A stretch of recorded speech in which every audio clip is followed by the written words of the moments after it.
Imagine a city in the middle of the desert. No forests, no gold mines, barely enough rain to grow food, and yet it became one of the richest civilizations in human history. I'm talking about Babylon, a city built nearly 4,000 years ago, where wealth wasn't found underground, it was taught. The Babylonians didn't just stumble into riches, they designed them through habits, knowledge, and financial discipline that's still talked about today. In fact, much of what we call modern money wisdom, it started there, written not on paper, but on clay tablets. Now here's the part that blows my mind. Babylon didn't have the natural resources most powerful cities depended on. No iron, no stone, no timber, not even enough water for easy farming. And yet, they became one of the wealthiest societies ever recorded. How? Through education, planning, and some seriously timeless money strategies.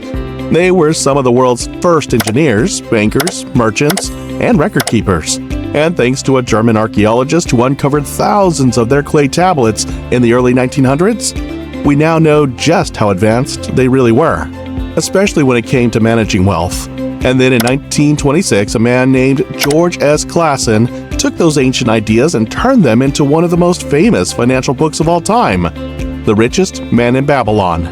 If you've never read it, don't worry. This video breaks it all down, because the lessons from that book, passed down through fictional parables set in ancient Babylon, are still shockingly relevant.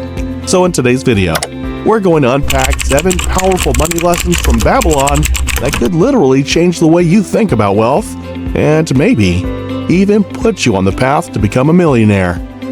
Alright, the first lesson from The Richest Man in Babylon is one you've probably heard of before, but maybe never truly understood until now. Pay yourself first. Now, this isn't about treating yourself to a shopping spree every payday. It's about something much more intentional. Saving first, spending second. Most people do the opposite. They pay bills, cover expenses, grab a few extras, and then try to save whatever's left. But let's be honest, there's usually nothing left. And that's how the paycheck-to-paycheck cycle traps you. Quietly, month after month. But Babylon teaches something different. It says before you do anything with your money, set aside a portion for you, your future, your peace, your security. There's a great line in the book, a part of all you earn is yours to keep. Simple but powerful, and it still applies, thousands of years later. Honestly, this idea changed the game for me. I started treating my savings like a non-negotiable bill, just like rent or groceries. At first, it felt tight, I won't lie. But after a while, it became automatic, and I stopped noticing the missing money because I'd already adjusted to spending what was left. Even big names like Warren Buffett talk about this mindset. He once said, "Do not save what is left after spending, but spend what is left after saving." It's the exact same principle. And if you look at how wealthy people operate, quietly, consistently setting aside money before anything else, you'll see this isn't just old Babylonian wisdom. It's modern wealth building in its purest form. Because when you pay yourself first, you're not just saving money, you're breaking the cycle. And that's how real financial freedom begins. Alright, the second Babylonian lesson ties directly into the first, but it hits on something we all wrestle with. Living within your means. Now, I get it. After hearing pay yourself first, you might be thinking, that's great in theory, but what if I can barely pay my bills as it is?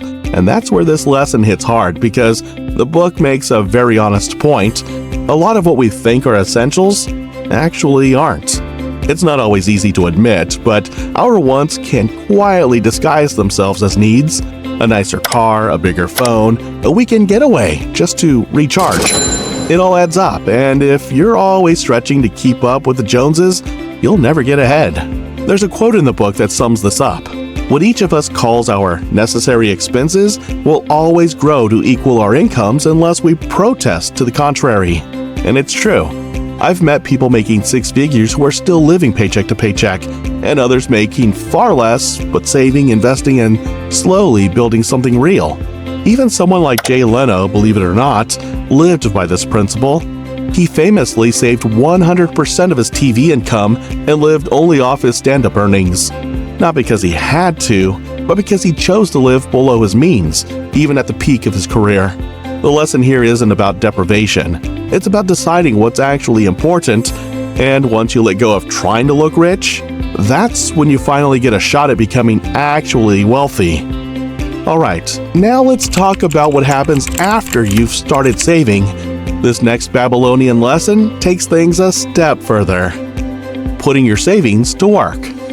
Because, let's be honest, saving is only half the battle. You can't build wealth just by letting money sit in a jar or even a low-interest account. At some point, your money needs to get busy. In Babylon, they talked about gold like it was a workforce. There's this great line from the book: "Gold in a purse must be forced to labor and grow. Otherwise, it slips away." And I've come to see money the same way. Every dollar is like an envelope. You can either let them sit around doing nothing, or you can send them out to work, to earn for you.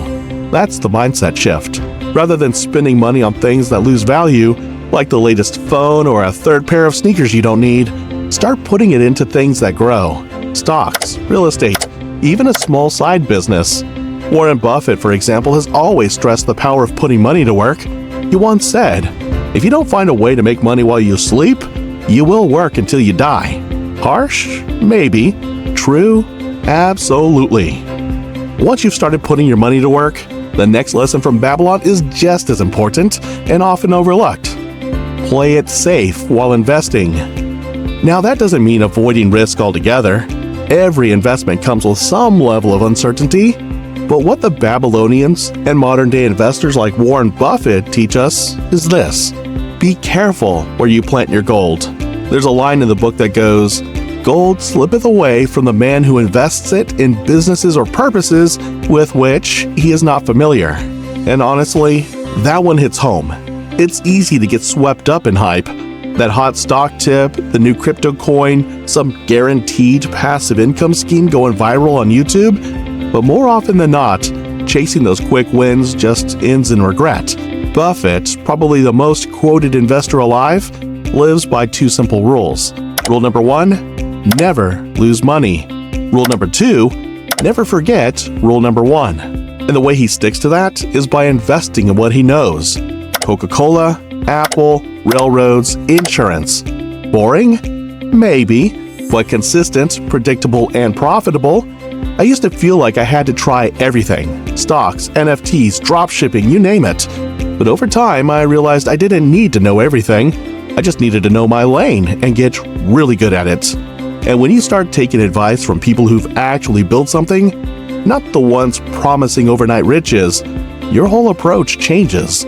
Wealth isn't usually built through gambling. It's built through clarity, focus, and consistency. So yeah, take risks, but take smart ones. And only in areas you understand. Alright, let's move on to the next Babylonian money principle, and this one tends to spark a lot of debate. Get your own home. Now I know, not everyone agrees that buying a house is the key to financial success. Some people say renting gives you flexibility. Others argue that owning can tie you down or drain your savings. But here's what Babylon and even modern-day statistics remind us. Over time, homeowners tend to build more wealth than renters, not because they earn more, but because they're forced to save. There's a quote from the book that echoes this idea: "Every man should own the roof that sheltereth him and his." When you own a home, especially with a mortgage, a portion of every monthly payment is building equity. It's like automatic saving. You're paying into something that grows in value slowly but steadily. It reminds me of what Ramit Sethi once said: "Your house is not just a home. It's a savings plan you can live in." And it's true.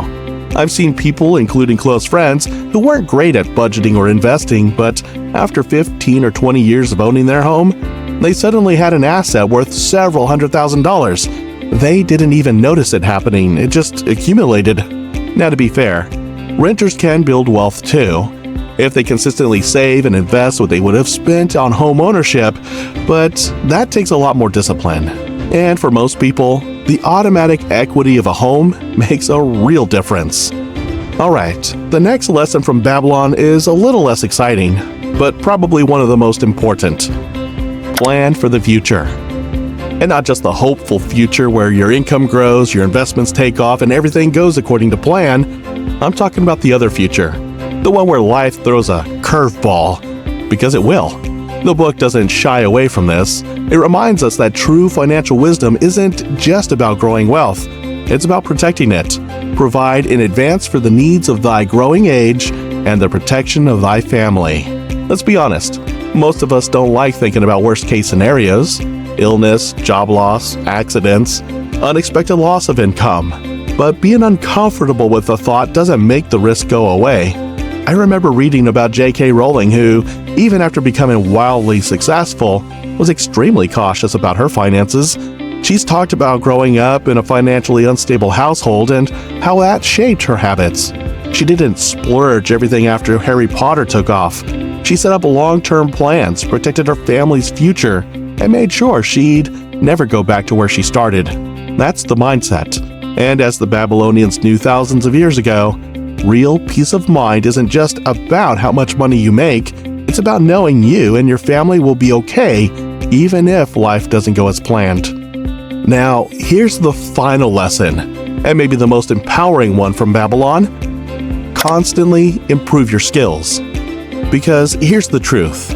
You can lose money, you can lose your job, you can even lose your entire business. But you've built skills, real, valuable, adaptable skills. You'll never start from zero. That's what the Babylonians believed. The man who seeks to learn more of his craft shall be richly rewarded. And it couldn't be more relevant today. In a world that moves fast, where industries evolve, tools change, and job titles come and go, the one thing that stays with you is what you know how to do. I think of people like Elon Musk. Say what you want about him, but here's a guy who taught himself rocket science, programming, and automotive engineering. Not through degrees, but through books, mentors, and relentless curiosity. The point is, you are your greatest investment. Whether you're learning a new language, improving how you manage people, sharpening your writing, or understanding money, it all adds up. And more often than not, the fastest way to increase your income isn't just to work harder. It's to become better at what you do. So, there you have it. 7 timeless money lessons from ancient Babylon. If you made it this far, you already think differently about money. And if that's the case, I think you'll really enjoy our previous video, 7 financial lessons from Buddhist monks you must know. It's another deep dive into ancient wisdom and how it applies to modern life. And hey, if you're enjoying this kind of content, where money meets meaning, go ahead and subscribe to the channel. We've got more of these coming and you won't want to miss them.